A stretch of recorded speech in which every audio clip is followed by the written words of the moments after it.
पंजाब सरकार की post matric scholarship योजना 245 करोड़ रुपए आवंटित ताकि अनुसूचित जाति के विद्यार्थियों को मिले उच्च शिक्षा। अगर मुझे ये स्कॉलरशिप ना मिलती तो शायद मैं अपनी पढ़ाई जारी न रख पाती।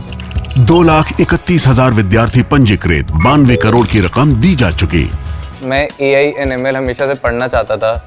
अगर स्कॉलरशिप नहीं होती तो मैं कभी भी एडमिशन नहीं ले पाता इस कोर्स में। मुख्यमंत्री भगवंत सिंह मान की कोशिशों से पंजाब बन रहा है रंगला पंजाब। मैया सम्मान योजना को लेकर मुख्यमंत्री हेमंत सोरेन अपने वादे पर कायम रहे। सत्ता में आने के बाद हेमंत सोरेन ने झारखंड की माताओं, बहनों और बेटियों को बड़ी सौगात दी है। सोरेन ने 56,61,791 महिलाओं के खाते में पैसा ट्रांसफर किया है।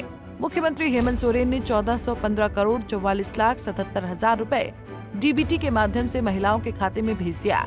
वहीं सोरेन ने बताया कि मैया सम्मान योजना अब पूरे देश के लिए रोल मॉडल बन गई है। उन्होंने कहा कि बीजेपी केवल लोगों से झूठे वादे करती है, लेकिन महागठबंधन अपने हर वादे को पूरा करती है। सोरेन ने कहा कि पहले तो महिलाओं से कोई वोट के बारे में पूछता ही नहीं था, लेकिन इस चुनाव में महिलाओं ने अपने फायदे के लिए वोट दिया।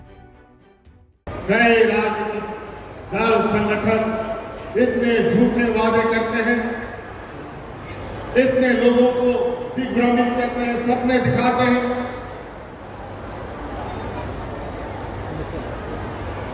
चुनाव आता है जब वोट लाने के लिए नेता, बड़ा बड़ा स्टार प्रचारक गांव में, शहर में पुरुषों से ही वोट मांग करके चले जाते थे। महिलाओं को कोई पूछता भी नहीं था कि वोट किसको दोगे। और महिलाएं भी जहां पुरुष वोट करते थे वही वोट उनका भी जाता। लेकिन हम आपको सलाम करेंगे कि इस चुनाव में आप लोगों ने हमारी बात मानी और आप लोगों ने विचार और सोच पहले से बना रखा था कि फिर से हम लोग बात करने की सरकार बनाएंगे।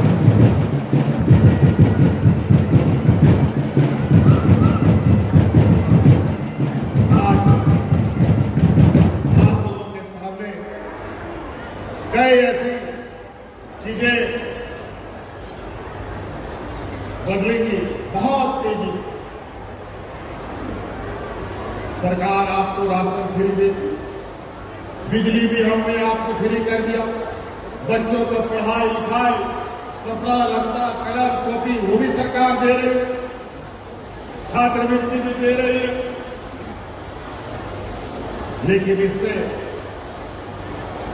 इसके आगे क्या होगा इसका परिकल्पना आप नहीं कर पा रहे। सरकारी स्कूल के माध्यम से पढ़ाई, 5 किलो 7 किलो अनाज के माध्यम से पेट पालना, सरकार के द्वारा धोती साड़ी लुंगी के माध्यम से तन ढकना, यही माध्यम होता। वहीं मुख्यमंत्री हेमंत सोरेन ने कहा कि बड़ी कंपनियों से भी राज्य के गरीब लोगों का भला नहीं हो पाया। उन्होंने कहा कि झारखंड के लोगों के प्रति बैंकों का रुख बहुत अच्छा नहीं रहा है। यहाँ के गरीब लोग बैंकों में जो पैसा जमा करते हैं उसका इस्तेमाल कहीं और होता है। यहाँ के लोगों को बैंकों से जो मदद मिलनी चाहिए वो नहीं मिलती है। सोरेन ने कहा कि अब बैंकों को अपना रुख बदलना होगा और इस राज्य के लोगों की जरूरत के अनुरूप काम करना होगा। देश आजाद होने से पहले से और देश आजाद होने के बाद कई बड़े बड़े प्रतिष्ठानें यहाँ लगी। कोई लोहा बना रहा है, कोई बिजली बना रहा है, कोई खाद बना रहा है, लेकिन उससे इस राज्य का भला नहीं हो पाया। यहाँ के लोग गरीब पे गरीब होते चले गए और प्रतिष्ठान वाले अमीर के अमीर होते चले गए। और ऊपर से यहाँ की व्यवस्था जो हमारे बड़े पैमाने पर धन संग्रह का काम करता है, जिसके पास राज्य का सारा पैसा रहता है, वो बैंक। यहाँ के बैंकों का भी रुख बहुत ही यहाँ के झारखंड वासियों के प्रति भेदभावपूर्ण रहा है। यहाँ के बच्चों को पढ़ाई के लिए लोन नहीं, किसान के लिए लोन नहीं, हमेशा भेदभाव।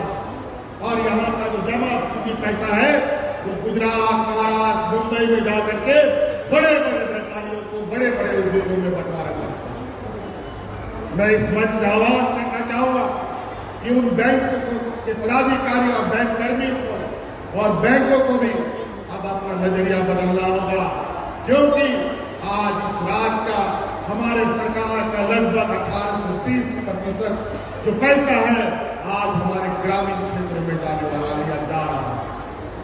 महिलाओं के वोट बैंक की वजह से ही झारखंड में बीजेपी चारों खाने चित हो गई। अगर मैया सम्मान योजना इसी तरह जारी रही तो आगे भी बीजेपी के लिए कोई चांस नजर नहीं आ रहा है। पंजाब केसरी टीवी के लिए रांची से आशुतोष सिन्हा की रिपोर्ट।